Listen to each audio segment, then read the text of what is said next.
بھول نہ جائیں جس سے آغاز کرے. اس سے پہلے جہاں مجلس پڑھی وہاں بھی بات کا آغاز اسی سے کیا تھا, یہاں بھی.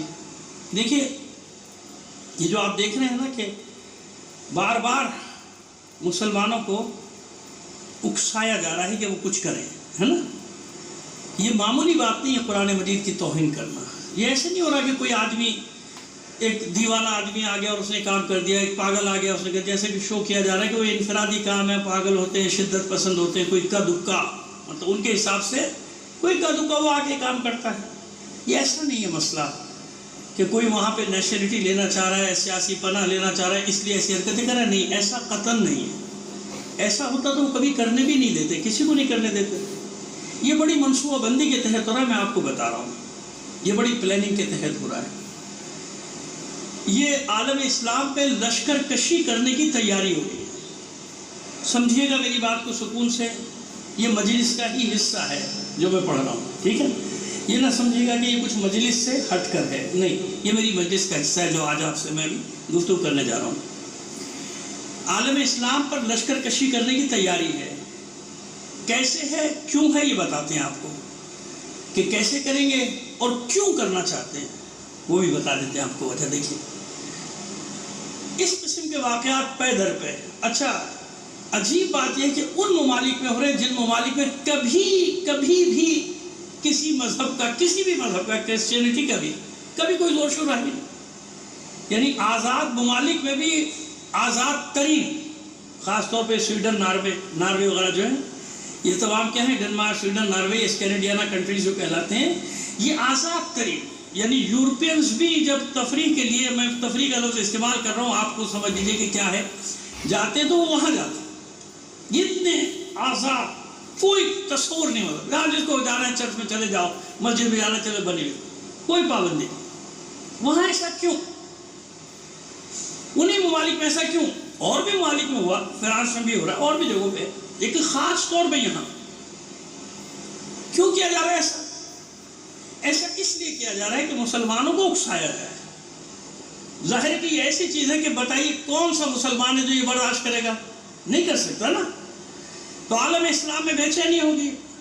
اب اس کا رد عمل آئے گا, مسلمان اپنے انداز میں رد عمل کریں گے جو کرتے ہیں, ٹھیک ہے نا. یہ رد عمل ہوگا, اس سے اور شدت بڑھے گی, اور انہیں لشکر کشی کرنے کا ایک جواز چاہیے کہ بھائی یہ ان میں تحمل نہیں ہے, ان میں برداشت نہیں ہے, یہ اظہار رائے کے خلاف ہیں, اظہار رائے کی آزادی کے خلاف. تو اظہار رائے کی آزادی ہے, کیونکہ وہ جانتے ہیں کہ مسلمان یہ نہیں کر سکتا جواب میں کہ معاذ اللہ انجیل کی توہین کرے, توریت کی, زبور کی. اگرچہ کہ وہ تینوں ایک ساتھ ہیں, عہد نامہ جدید قدیم سب ایک ساتھ ہے, نہیں کرے گا نا مسلمان, کبھی بھی نہیں کرے گا.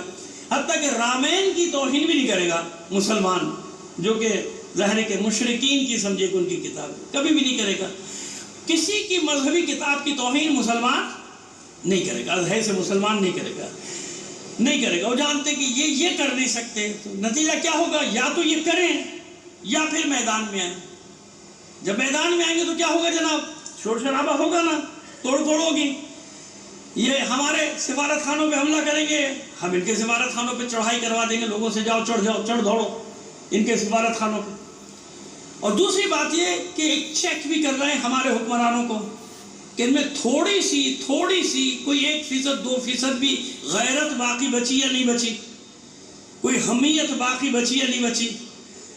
یعنی یہ عجیب بدنصیب ممالک ہیں, اکثر, سب نہیں, اکثر مسلم ممالک عجیب بدنصیب ممالک ہیں جو کبھی اپنا مفاد نہیں دیکھتے, سامراج کا مفاد دیکھتے ہیں. کوئی کام کرنا نہ ہو, وہ انہوں نے منع کیا ہے نہیں کرنا, وہ کہہ رہے ہیں ایسا کر لو, کر لیں گے. وہ کہہ رہے ہیں فلاں سے دوستی نہیں کرنا, نہیں کریں گے, چاہے ہمارے فائدے میں ہو. وہ کہہ رہے ہیں فلاں سے دشمنی نہیں کرنا, نہیں کریں گے, چاہے ہمارے نقصان میں ہو. یہ عجیب لوگ ہیں, یہ عجیب حکمران ہیں. اپنے ملک اور اپنی قوم کا مفاد نہیں, انہیں دیکھنا امریکہ کا مفاد کیا ہے, برطانیہ کا مفاد کیا ہے. یعنی اس کے مفادات کا دفاع کرنے کے لیے ان کٹ پتلیوں کو یہاں پر بٹھایا جاتا ہے, اسلامی ممالک میں بٹھایا جاتا ہے تاکہ امریکہ کے مفاد کا تحفظ کریں, سامراجیوں کے مفادات کا تحفظ کریں, اور بھی آگے جا سکتے ہیں. تو لشکر کشی کی جائے, اور پوری دنیا میں وہی مذہب ہمیشہ استعمال ہوتا ہے نا, مذہب کو استعمال کر کے اور مسلمانوں پر اٹیک کیا جائے، لشکر کشی کی جائے، اپنی فوجیں اتاری جائیں، اور یہ کہہ کر اتاری جائیں جیسے جب ہندوستان میں آئے تھے نا، ہندوستان کو فتح کیا تو کیا کہہ کر تاجر بن کے آئے تھے نا، اس کے بعد کہتے کہ نہیں، آپ کے شعور کے لیے آپ کو ہماری ضرورت ہے، آپ کا نظام چلانے کے لیے آپ کو ہماری ضرورت ہے، مان نہ مان میں تیرا مہمان، کہ ہم آپ کو کیونکہ ہماری ضرورت ہے اس لیے ہم اپنی فوج لائیں گے، اپنی حکومت قائم کریں گے۔ اور اس کے بعد اپنے پٹھوں کو بٹھا کے چلے گئے کہ اب ان سے لڑتے رہنا، کسی کی توجہ ادھر نہیں جائے گی کہ اصل حاکم کون ہے، کون حکم دے رہا ہے۔ اور اب یہ بات واضح ہوتی جا رہی ہے نا سب پر کہ کون حکم دیتا ہے، کیسے ہوتا ہے، کیا ہوتا ہے، ہم سے زیادہ کون جانتا ہے، پاکستانیوں سے زیادہ۔ اچھا کیوں ہو رہا ہے ایسا؟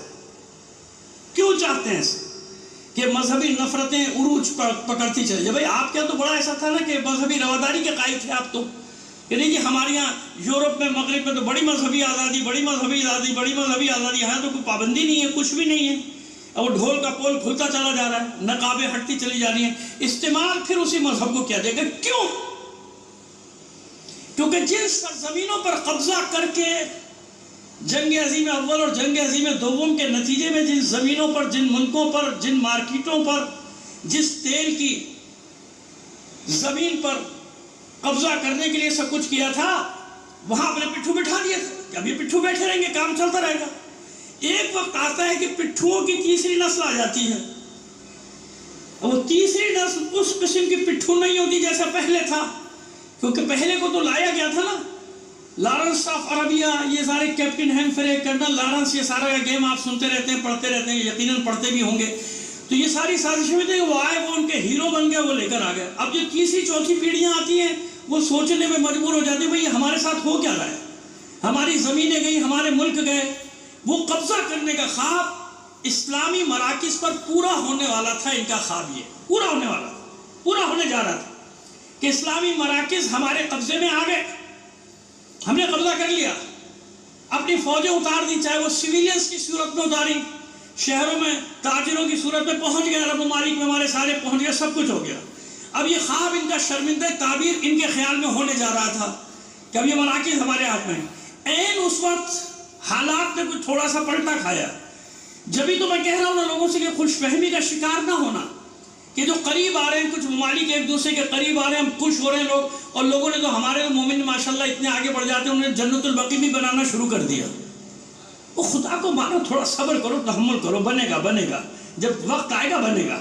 ابھی وہ مرحلہ نہیں آیا، ابھی تو معاملات پہلے مرحلے میں داخل ہوئے، پہلے مرحلے میں داخل ہوئے نا معاملات۔ تو اب آپ مجھے بتائیں، جس سامراج نے کھرب ڈالر خرچ کیا 200 سال، کتنے لگائے اس نے؟ 200 سال ویسے آرام سے ہاتھ سے جانے دے گا، جاؤ آپس میں دوست بن جاؤ، شیر و شکر ہو جاؤ، دشمنیاں ختم کرو، نفرتیں ختم کرو۔ یہی سوچ رہے ہیں نا لوگ کہ جب یہ قریب آ جائیں گے تو تعصبات ختم ہو جائیں گے، فرقے واریت ختم ہو جائیں گے، ہے نا ایسا؟ اور یقیناً ایسے ہی ہونا چاہیے۔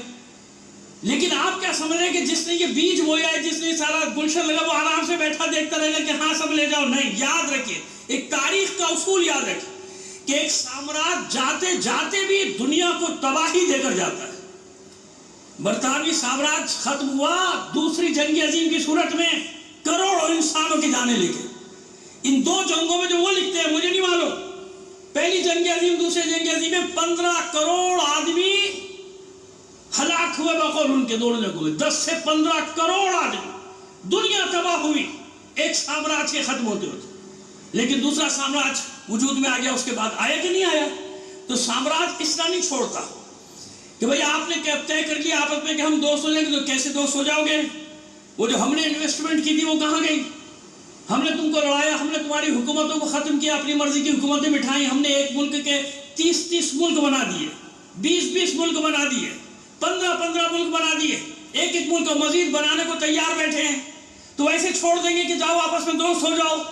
تو وجہ یہ ہے کہ اسی نام پہ جس کو ختم کرنا چاہ رہے ہیں مسلمان، آپس میں مل کر ختم کرنا چاہتے ہیں کہ بھائی ختم کرو یہ مذہب کے نام پہ لڑائی کب تک، یہ فرقے واریت کب تک، یہ تعصب کب تک چلے گا؟ ہم اپنے ملکوں کو برباد کر رہے ہیں۔ یہ میں نے خود ان کے ذمہ داروں کی تقریریں سنی کہ ہمیں ملا کیا؟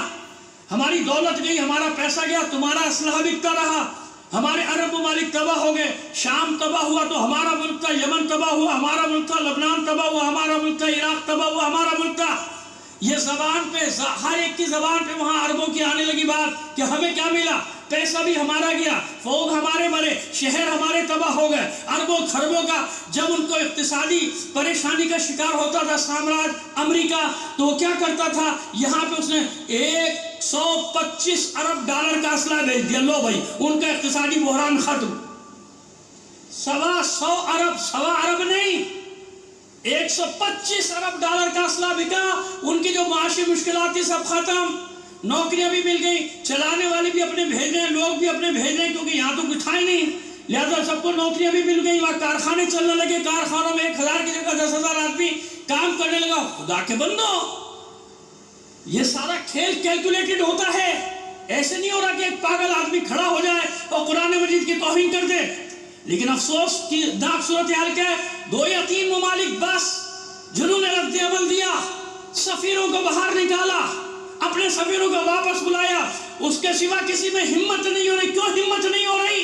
اس لیے ہمت نہیں ہو رہی کہ ان کے نوکر ہیں، ان کے غلام ہیں، ان سے قرضہ لیے ہوا، پھر قرضہ لینا ہے، مزید لینا ہے، زیادہ کسی میں ہمت نہیں چو چرا کرے.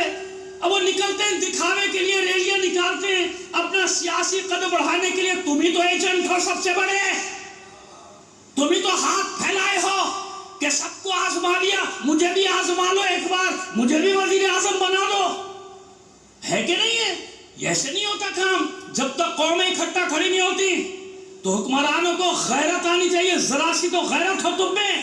تم سے پہلے والے بھی مر گئے، فنا ہو گئے، چلے گئے دنیا سے. بڑے بڑے طاقتور حکمران تھے ضیاء الحق کی طرح، سمجھتے تھے کوئی ان کو ہٹانے والا نہیں. ان کے ساتھیوں میں سے کچھ نے کہا تھا کچھ دن پہلے، اس کے فنا ہونے سے پہلے کہا تھا کہ بے فکر ہو جاؤ، اگلے 10 سال کی 20 کے ہیں اور اگلے 10 گھنٹے اس پر سے نہیں گزرے تھے. قدرت نے دکھایا تھا تم 10 سال کی بات کرتے ہو، 10 گھنٹے نہیں گزریں گے، کچھ نہیں ملا، فنا ہو گیا. تو سوچو کہ تمہارا انجام کیا ہے. 1 سال، 2 سال، 3 سال، 10 سال، 20 سال، کتنے سال تک رہو گے تم اقتدار میں؟ یہ اقتدار ختم ہو جائے گا، تاریخ میں تمہارے نام گالی بن جائیں گے کہ حرمت رسول پر حملہ ہو رہا تھا، حرمت قرآن پر حملہ ہو رہا تھا، اور یہ بے غیرت خاموش بیٹھے تھے، یہ بے حمیت خاموش بیٹھے تھے. بلکہ جو بول رہا تھا اس سے بھی کہتے تھے نہیں بولیے گا نہیں، پیسے بند ہو جائیں گے ہمارے، ریلی اٹھائے گا مگر ہمارا ملا اٹھائے گا، تاکہ ہمارے فیور والیوں وہاں ہم کہہ سکیں ایوری تھنگ از اوکے. آپ کو یہ اصطلاح نہیں معلوم، میں بتا رہا ہوں آپ کو اصطلاح. جب یہاں یہ ساری ریلیاں ہوتی ہیں، وہاں سے پوچھتے اپنے سفیروں سے بھائی کیا مسئلہ ہے، مطلب ہے کہ خطرہ تو نہیں ہے، تو یہاں سے ان کا سفیر یا جو بھی ہے ہائی کمیشنر وہ ایک لائن لکھ کے بھیجتا ہے every thing is control, controlled, movement controlled ہے، تحریک کنٹرولڈ ہے، ریلی کنٹرولڈ ہے. سمجھ میں آ رہی ہے ہماری بات؟ تو اس لیے اپنے لوگوں سے ریلیاں اٹھواتے، اپنے لوگوں سے احتجاج کرواتے تاکہ کنٹرول کنٹرول کنٹرول، سب ہمارے کنٹرول میں چلنے دو، ہمارے خلاف نعرے لگانے دو. سمجھ میں آ رہی ہے بات ہماری؟ بس اس لیے اگر وہ عقلا کہتے ہیں کہ سب سے بڑا شیطان امریکہ ہے تو غلط نہیں کہتے. اگر وہ ہمارا مرد بزرگ خمینی بتا کے گیا ہمیں کہ یاد رکھنا دنیا میں کہیں بھی فتنہ ہو، یا براہ راست یعنی یا بالواسطہ یا بلا واسطہ، اس فتنے کے پیچھے امریکہ کا ہاتھ. لبیک یا حسین.